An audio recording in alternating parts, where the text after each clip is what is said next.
কেমন আছেন সবাই? The creative film fashion and technology স্কুলে সবাইকে স্বাগত জানাচ্ছি। সাথে আছি আমি নাহিদ হাসান। আমরা শিখছি কিভাবে ফেব্রিকে ওয়াটার কালার করতে হয়, মানে হচ্ছে ফোল্ড, ফ্লেয়ার বা বিভিন্ন ক্যারেক্টারিস্টিক আমরা কালারের মাধ্যমে কিভাবে ফুটিয়ে তুলব। আমাদের প্রিভিয়াস ভিডিওগুলোতে আমরা ওয়াটার কালার সম্পর্কে পরিচিত হয়েছি, তারপর হচ্ছে সেটা কিভাবে অ্যাপ্লাই করতে হয় সেটা অলরেডি দেখেছি।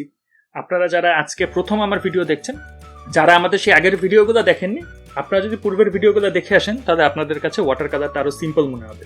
যাই হোক, শুরু করা যাক। তো ওয়াটার কালার করতে গেলে আপনাদের হচ্ছে ওয়াটার এবং কালারের মধ্যকার রিলেশনটা খুব ভালোভাবে বুঝতে হবে। আর খুব ভালোভাবে বোঝার জন্য খুব কষ্ট করতে হবে তা কিন্তু না। আপনি হচ্ছে শুধুমাত্র প্র্যাকটিসের মাধ্যমেই পুরো বিষয়টা আয়ত্তে নিয়ে আসতে পারেন। দেখেন, প্রাথমিকভাবে যেটা করছি যে শুধু হচ্ছে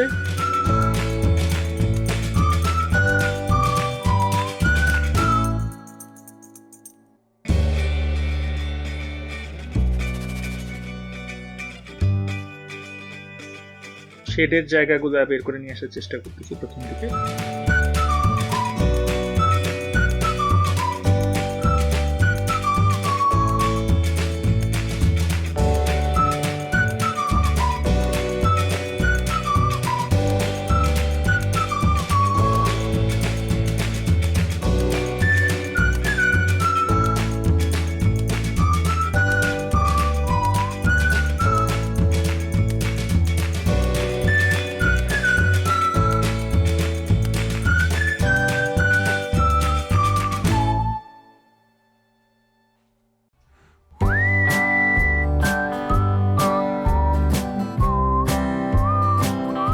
আমরা একটু সেপারেশন রাখছি, কিন্তু পুরোটা মিলাই ফেললে যেটা হইতো যে কালার ছড়ায়া যেত, আমরা কিন্তু ইচ্ছাকৃতভাবে সেপারেশন রাখছি। এবং দেখেন,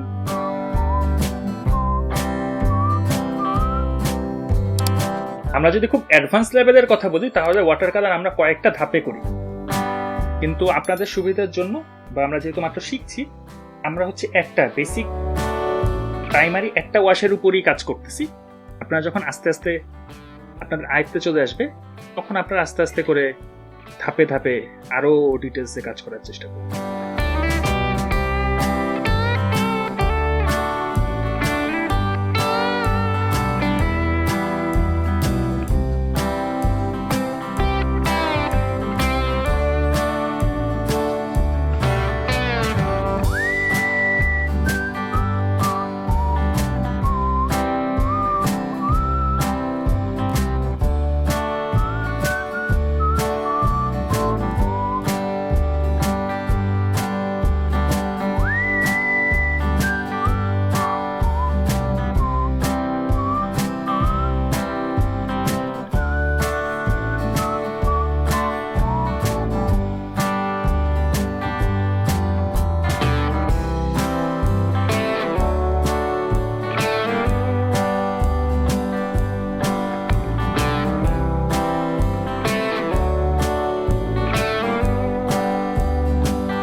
একটা ছোট্ট ভুল হয়ে গেছে, আমরা হচ্ছে এই জায়গাটায় শেডের বদলে আমরা হচ্ছে লাইট কালার দিয়ে ফেলছি। যাই হোক, দেখেন পরবর্তীতে কালার দিলে যেটা হয়, এই যে ভিজা অবস্থার মধ্যে কালার দিলে হচ্ছে কালারটা এভাবে ছড়ায় যায়।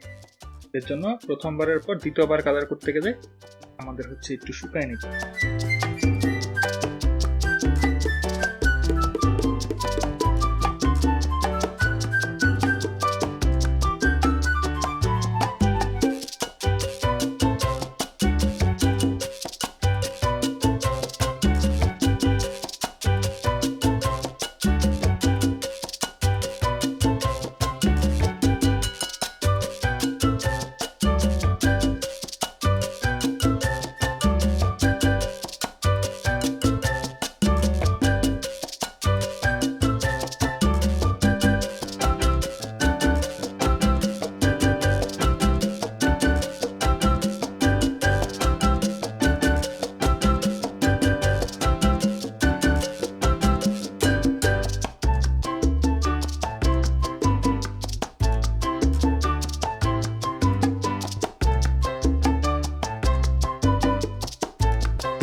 এই হচ্ছে আমাদের বেসিক ফ্লেয়ারের আমরা যদি কালার করি। তো আশা করছি কিছুটা বুঝতে পারছেন। এখন ভিডিও দেখার পাশাপাশি আপনাদেরকে প্র্যাকটিসও করতে হবে। শুধু দেখলে হচ্ছে টাইম ভালো লাগে, দেখলে অনেক সুন্দর সুন্দর ভিডিও আমরা দেখি যেগুলো হচ্ছে দেখতে ভালো লাগে। দেখতে ভালো লাগা আর করার মধ্যে কিন্তু পার্থক্য আছে। কিছু ভিডিও হচ্ছে তৈরি করা হয় যেগুলো হচ্ছে দেখতে অনেক সুন্দর ইমপ্রেসিভ মনে হয়, টাইম পাস মনে হয়, ঠিক আছে, কিন্তু দেখতে ভালো লাগা আর করার মধ্যে কিন্তু একটা পার্থক্য আছে। তো আপনাদেরকে করতে হবে। তো আপনাদেরকে আবারও বলবো যে প্র্যাকটিস শুরু করেন, শুধুমাত্র দেখে পার করলে হবে না। আর এই ধরনের কাজ নিয়ে আসলে শেষ করে ফেলতে হয়। বসে থাকলে শুধুমাত্র খালি মনে হয় যে আরেকটু করি, ঠিক আছে, মনে হয় যে আরেকটু করি। তো যাই হোক, যারা এখনো আমাদের ইউটিউব চ্যানেল সাবস্ক্রাইব করেননি দ্রুত সাবস্ক্রাইব করে ফেলুন। আমাদের এই ভিডিও ভালো লাগলে অবশ্যই লাইক এবং শেয়ার করে আমাদের অনুপ্রাণিত করবেন। আপনাদের যদি কোনো মন্তব্য পরামর্শ থাকে আমাদের কমেন্টের মাধ্যমে জানাবেন। চাইলে আমাদের ফেসবুক পেজ এবং গ্রুপের মাধ্যমে আমাদের সাথে কানেক্টেড থাকতে পারেন। তো আপনারা বসে না থেকে প্র্যাকটিস শুরু করে দেন। খুব বেশি কিছুর আগে না, ফেন্সি কোনো আইটেমের দরকার নেই। সিম্পল লোকাল তুলি কালার নিয়ে যে কোনো পেজ নিয়ে কাজ শুরু করে দিলেই হয়। তো বসে না থেকে কাজ করেন। তো আমি নাহিদ হাসান আজকের মতো বিদায় নিচ্ছি। সবাই ভালো থাকবেন, সুস্থ থাকবেন এবং the creators film fashion and technology স্কুলের সাথেই থাকবেন। সবাইকে ধন্যবাদ।